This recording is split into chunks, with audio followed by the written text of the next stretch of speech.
State interest, నీదేమో కుర్చీ seat interest. ఆయనది state interest గా ఉండే ఉపన్యాసము, నీది సీట్ ఇంట్రెస్ట్ గా ఉండే నీ ఉపన్యాసం. నేను మళ్ళా గెలుస్తా, నేను మళ్ళీ వస్తా, ఇదే కదా నువ్వు మాట్లాడి. అసలు అయ్యేదా పోయేదా అది? నువ్వు తల కిందికి పెట్టి కాళ్ళు మీదికి పెట్టినా బీఆర్ఎస్ ప్రభుత్వం వచ్చేది ఖాయం. దాన్ని ఆపడం నువ్వు కాదు, నీ తాత జేజమ్మ తరం కూడా కాదు. అది స్పష్టంగా వ్యూలోనే కనబడుతుంది కదా. వ్యూస్ లో ప్రజల మూడు, it indicates the mood of the people. 36 లక్షల మంది కేసీఆర్ ప్రసంగాన్ని చూడడం, 4-5 లక్షలు కూడా నీకు చూడలేదంటే that is the mood of the state, that is mood of the people.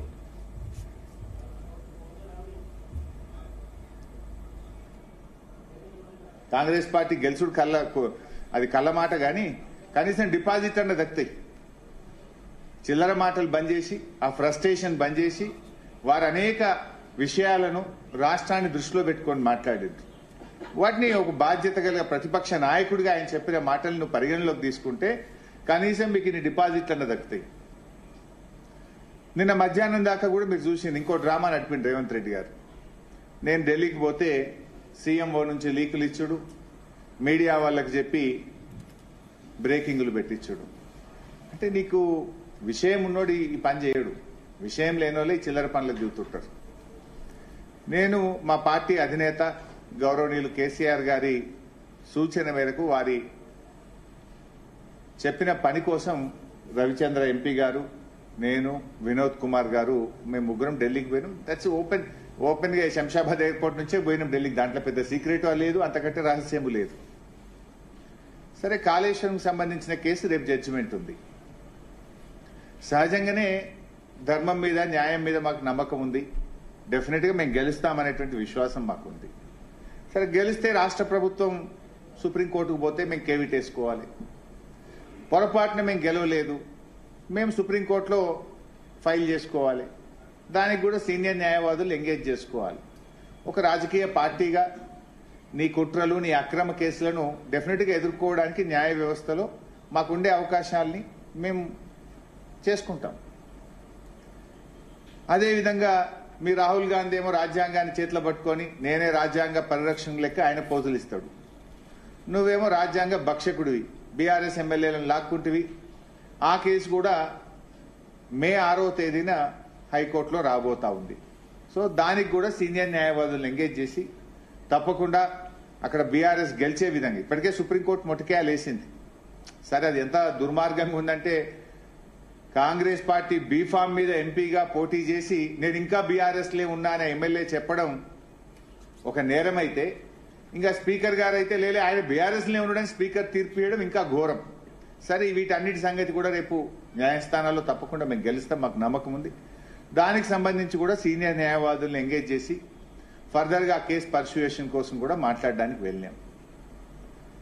వీటితో పాటు మరో ముఖ్యమైన విషయం కూడా ఉంది నిన్న ఢిల్లీకి వెళ్ళిన దాంట్లో. అదేంటి? బ్యాగ్ల కేసు. బ్యాగ్ల కేసు ఒకటి ఉంది కదా, vote for note case.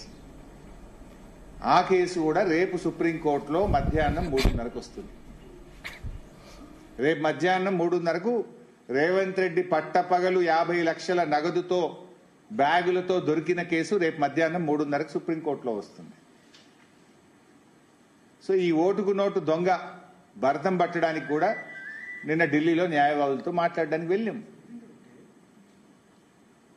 Red handed గా నువ్వు పట్టపగలు దొరికినావు. కానీ ఇవాళ ఏమైపోయింది? కంప్లైనెంట్ నువ్వే, ముద్దాయివి నువ్వే అయిపోయినావు.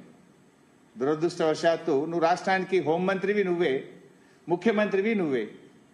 ఓటుకు నోటు కేసులో పట్టపగలు రెడ్ హ్యాండెడ్ గా దొరికిన దొంగవు నువ్వే. రెండు నువ్వే అయిపోయినావు ఇప్పుడు. సో నువ్వేం చేస్తున్నావు ఇప్పుడు? ప్రభుత్వం తరఫునేమో ఒక పేరు, మనం ఎప్పుడు పేరు వినని ఒక నామమాత్రపు న్యాయవాదినేమో ప్రభుత్వం తరఫున పెట్టిండు. ఇక దొంగ గదినా రేవంత్ రెడ్డి తరఫునేమో ప్రముఖ పేరుగాంచిన, భారతదేశంలోనే పేరుగాంచిన అడ్వకేట్లను ఆయన పెట్టుకున్నాడు. ఇది మాకు తెలియదా ఒక ప్రతిపక్షంగా? బీఆర్ఎస్ పార్టీ ఇప్పటికే ఓట్ ఫర్ నోట్ కేసులో ఇంప్లీడ్ అయి ఉన్నది. మా జగదీష్ రెడ్డి గారు, సత్యవతి రాథోడ్ గారు, మహమూద్ అలీ గారు, సంజయ్ గారు ఈ కేసులో ఇంప్లీడ్ అయి ఉన్నారు. సో ఈ కేసు కూడా రేపు మధ్యాహ్నం 3:30కు సుప్రీంకోర్టులో లిస్ట్ అయి ఉన్నది. మాకు మా న్యాయవాదులు ఆల్రెడీ ఇండికేషన్ ఏమి ఇచ్చిండ్రు, గవర్నమెంట్ తరఫునేమో గౌరవ్ అగర్వాల్ అని, మనమైతే పేరు ఎప్పుడు వినలే, ఒక న్యాయవాదిని పెట్టిండ్రు.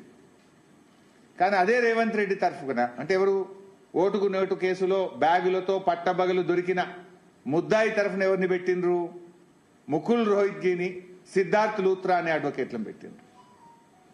అంటే ఇక్కడ దొంగ చీకటి ఒకటి అయినట్టు అయిపోతుంది. ప్రభుత్వం తరఫునేమో ఒక చిన్న న్యాయవాది, కానీ ముద్దాయి తరఫున నోట్ల కట్టలతో దొరికిన దొంగల తరఫున ఎవరిని పెట్టుకున్నారు, ముకుల్ రోహిత్గిని, సిద్ధార్థ్ లూత్రా అనే అడ్వకేట్ని పెట్టిండ్రు. మరి అప్పుడు ఏం చేయాలి? ఈ పన్నాగాన్ని పటాపంచలు చేసి ఓటుకు నోటుకు దొంగలకు శిక్ష పడేటట్టు చూడాల్సిన బాధ్యత ప్రధాన ప్రతిపక్షంగా మాకు ఉండదా? నువ్వు ఆ రోజు మా ఎమ్మెల్యేలనే కదా కొనాలని ప్రయత్నం చేసింది, మా ప్రభుత్వాన్నే కదా నువ్వు పడగొట్టాలని కుట్రలు చేసింది, సమైక్యవాదులతో చేతులు కలిపి ఆనాడు మా ప్రభుత్వాన్ని పడగొట్టాలని నువ్వు ప్రయత్నం చేస్తే నీకు శిక్ష పడాలి కదా. ప్రజలే చూసి నువ్వు ఓపెన్గా నువ్వు చేసిన నీ వ్యవహారాన్ని ఈ దేశ ప్రజలు, ఈ రాష్ట్ర ప్రజలు అందరూ కూడా చూసినారు. ఇవాళ హోంమంత్రివి నువ్వే, ముఖ్యమంత్రివి నువ్వే, ముద్దాయివి నువ్వే. అందువల్ల ఈ కేసులో డెఫినెట్గా ఒక మంచి న్యాయవాదులను పెట్టి బీఆర్ఎస్ పార్టీ తరఫున బలమైన వాదనలు వినిపించే ప్రయత్నం కూడా నిన్న చేసినాం.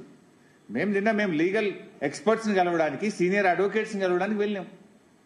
ఒకటి ఓట్ ఫర్ నోట్ కేసు, రెండు మా ఎమ్మెల్యేలను, బీఆర్ఎస్ ఎమ్మెల్యేలను కాంగ్రెస్లో చేర్చుకున్నావు, ఆ కేసు మే 6వ తేదీన రాబోతా ఉంది. మూడు కాళేశ్వరం కేసులో మేము గెలుస్తామనే విశ్వాసం ఉంది. గెలిచినా కేవిట్ వేయడానికి, పొరపాటున మాకు అనుకూలంగా తీర్పు రాకపోయినా సుప్రీంకోర్టులో రిట్ పిటిషన్ వేయడానికి న్యాయవాదులతో మాట్లాడడానికి పోయినాం.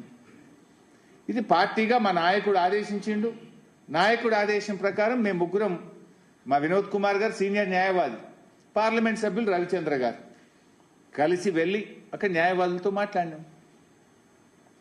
నీలాంటి దొంగలకు శిక్ష పడాలి, నీలాంటి సమైక్యవాదులకు, నీలాంటి ప్రభుత్వాలను పడగొట్టాలని కుట్ర చేసిన వాళ్ళకి, ఎందుకంటే నువ్వు 4.5 ఏళ్ల నుంచి స్టే మీద బతుకుతున్నావు కదా, నువ్వు ఇవాళకి నీ మీద కేసు ఉంది.